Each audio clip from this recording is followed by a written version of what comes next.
He didn't speak to anyone for 27 years until the police arrested him in the woods. A man who spent decades living as a hermit in a tent in the woods, and may have been accountable for over 1,000 break-ins for food and other supplies, was caught by a determined game warden who was fed up with the thefts. In a small village in the far northeastern U.S. state of Maine, Christopher Knight, 47, was caught after he allegedly tripped a surveillance sensor while taking food from a camp for people with special needs. Authorities discovered the campground where they surmise Knight, who was locally known as the North Pond Hermit, may have spent up to 27 years. According to authorities, Knight's living accommodations consisted of a tent covered in tarps strung between trees, a bed, gas cooking stoves, a battery-operated radio that he used to listen to talk radio, and a rock station in addition to the news. Some locals claim to have known about the hermit for years, frequently in relation to break-ins. Knight stated that the 1990s were the last time he had spoken to someone verbally after being questioned following his arrest, according to State Trooper Diane Vance. He passed somebody on a trail and just exchanged a common greeting of hello, and that was the only conversation or human contact he's had since he went into the woods in 1986. Christopher Knight, 47, was known as the North Pond Hermit after his arrest. He was so well known to some summa cottagionists that they left food out for him so he wouldn't break in during the colder months. But others were hardly aware of the hermit living within their midst without detection since 1986. I was born in 1987. He was there before I was, Rome resident Melissa Whittam said outside her home. Town council member Paul Anderson confirmed rumors circulating in the community of a lone man residing in the woods. I've lived in the town for 32 years, and I've never, ever met the guy, said Anderson. Knight lived off food stolen from dozens of cottages after disappearing from his main home without apparent reason and setting up camp when he was about 19 years old.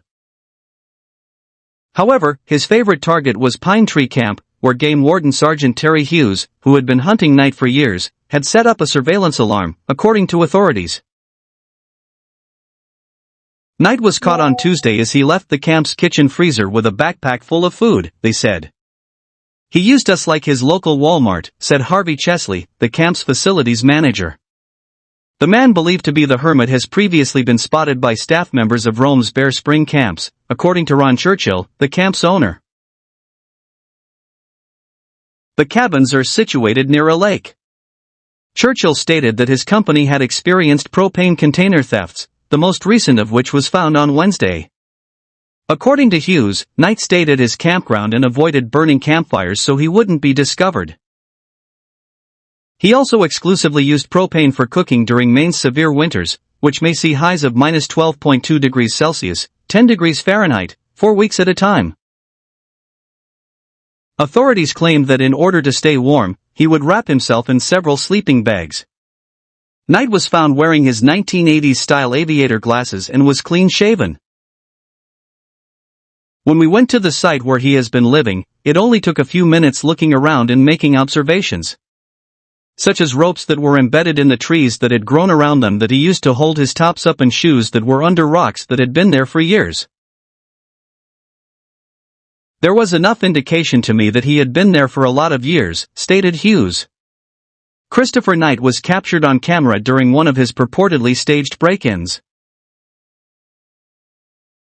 In a surveillance video from one of the break-ins he reportedly orchestrated to support himself, Christopher Knight, the North Pond Hermit, is seen. Image courtesy of Maine Police / Reuters. The trooper stated that it is amazing that the case of the North Pond Hermit has been resolved. Even though at times it seemed like a myth that might remain unanswered, Vance remarked. I think it's still sinking in. I don't think I will ever be involved in such an incident or case of this magnitude. Knight was being held at the jail on $5,000 bail for burglary and theft. Knight had only been charged with the Pine Tree Camp burglary, in which $238 worth of goods were taken. It was unclear if he was represented by counsel. About 20 miles, 32 kilometers, away, in Fairfield, Knight had attended a high school. On Wednesday, nobody knew why he chose to vanish into the woods. Calls to family members were unsuccessful.